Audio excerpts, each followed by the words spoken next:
big round of applause for our guest, Martin Bennett.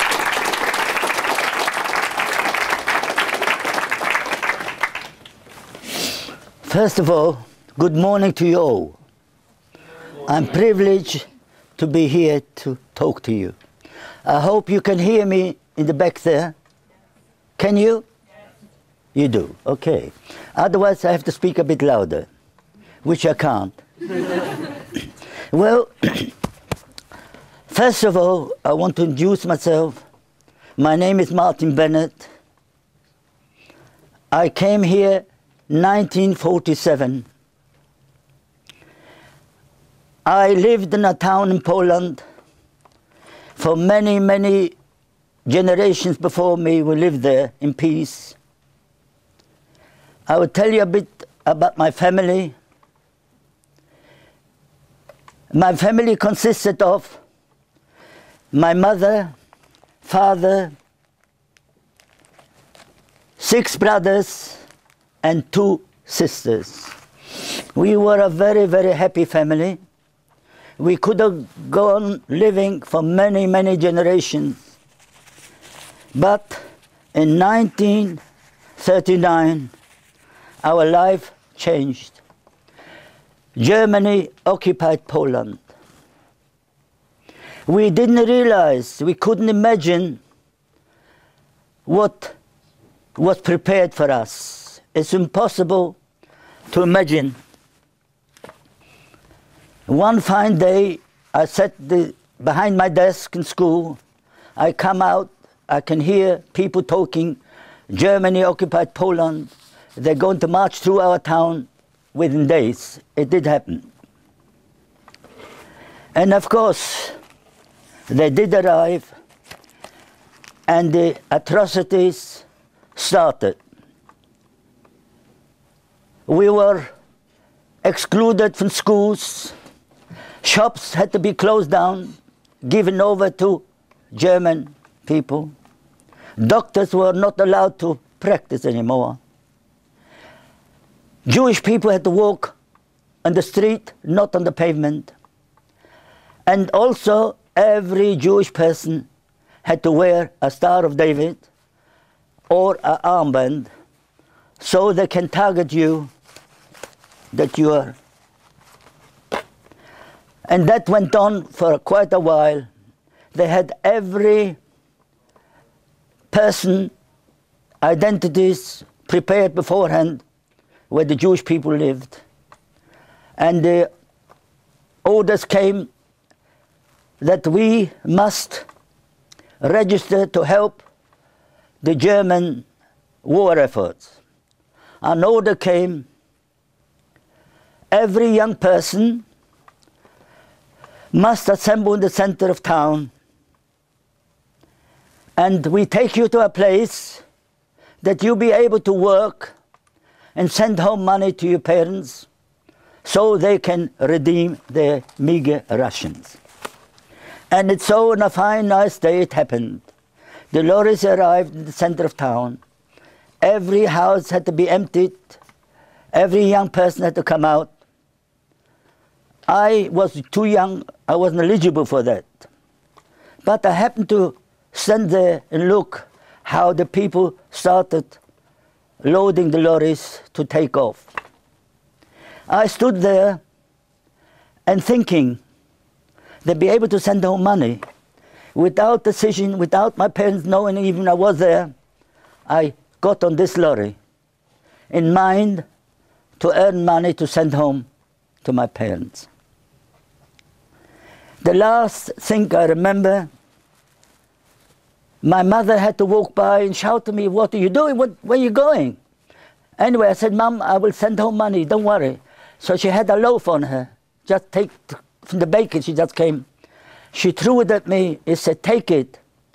Maybe until we get there, we get hungry." That's mothers to worry about. And so it happened. Within hours, we arrived to a place called Poznan. And as we got near, we saw this camp already wired, and we realized what is going to happen. the system they arranged is not because working. They eliminated the young people in case of, to fight back or something. So they took all the young people from every towns around the area and put them in a forced labor camp.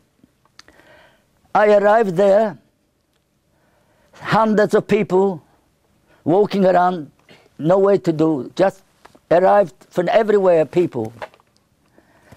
We were processed, shaven, and then put under the disinfectant, and it took hours before we could get in to the place where they're going to put us. As I walk along, I heard somebody shouting, "For Christ's sake, what are you doing here?" My older brother happened to be in a lorry before me, and I got told off through him. But he said, "Now you're here, we got to keep together." And that was my guiding star, he was. And we were there working on roads, building all sorts of work, which is nothing to do with the war efforts. It's just to keep us there until our right place was being prepared for us. We didn't know then where and what, but we realized afterwards,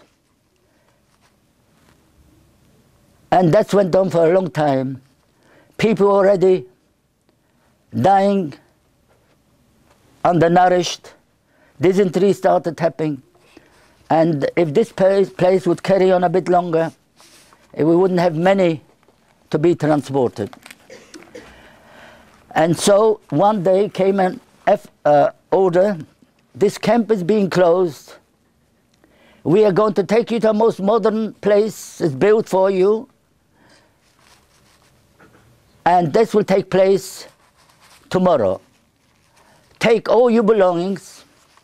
The belongings were a blanket and a tin, what you ate dinner in, you drank. That's the only possessions we had, what we stood in. At that time, we still had civilian clothes. And before I go any further, I have got a little tape. I would like you to see it. And then I talk about it. You can understand my arrival to this place. Please. Auschwitz-Birkenau was the largest extermination center created by the Nazis. It has become the symbol of the Holocaust and of willful radical evil in our time. The album you will see presented here is known as the Auschwitz Album, and it is the only surviving visual evidence of the process of mass murder at Auschwitz-Birkenau. The album is unique. There is not a similar album of its kind in the entire world. It documents, in photos from every direction and from every angle, the arrival at Auschwitz, the selection of those slated for immediate death, and of the few who were destined to be slave laborers, the confiscation of their property, and the preparation for the physical annihilation of a transport of Jewish people. The Auschwitz Album was discovered after the war by Lily Jacob, a survivor of the transport pictured here. Lily gave the album to Yad Vashem, where she knew that its tragic contents would be safeguarded for posterity and shared with generations to come. Okay. Well, I tried to carry on where I left off. I want to tell you a little bit about my personal tragedy. But before I do that, I want to remember 6 million people were murdered in such tragic circumstances. We remember them. Now I want to tell you arrival to Auschwitz. It was the journey from our forced labor camp to Auschwitz took several days because the transport wasn't, the railways was all closed, they couldn't move. So we were in these cattle wagons for days, only standing room. The only air, fresh air we had through a grid in the cattle trucks. The trains moved on, we didn't know where we're going, what is happening. People couldn't stand up anymore. It was dead bodies on the ground. And the place was, the gate from the trains weren't opened until we arrived to Auschwitz. And the arrival was these holy gates. They opened. We didn't realize until we arrived at this platform and the train was being unloaded. Gestapos with dogs, Alsatians shouting, screaming to get out quick and so on. It was hundreds of people lined up, about 10 deep.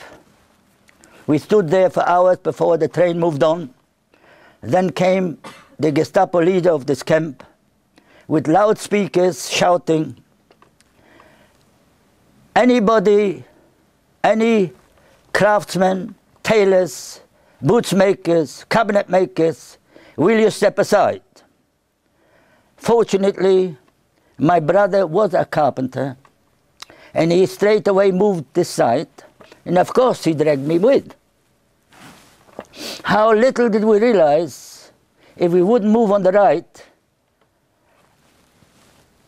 the rest of it we'd never seen again. That was a minute of luck or judgment without knowing. And we still didn't realize what's going on in these camps. But of course you had inmates there helping to empty the trains. One person comes along to me, he said, you're lucky you're on this side. I said, why?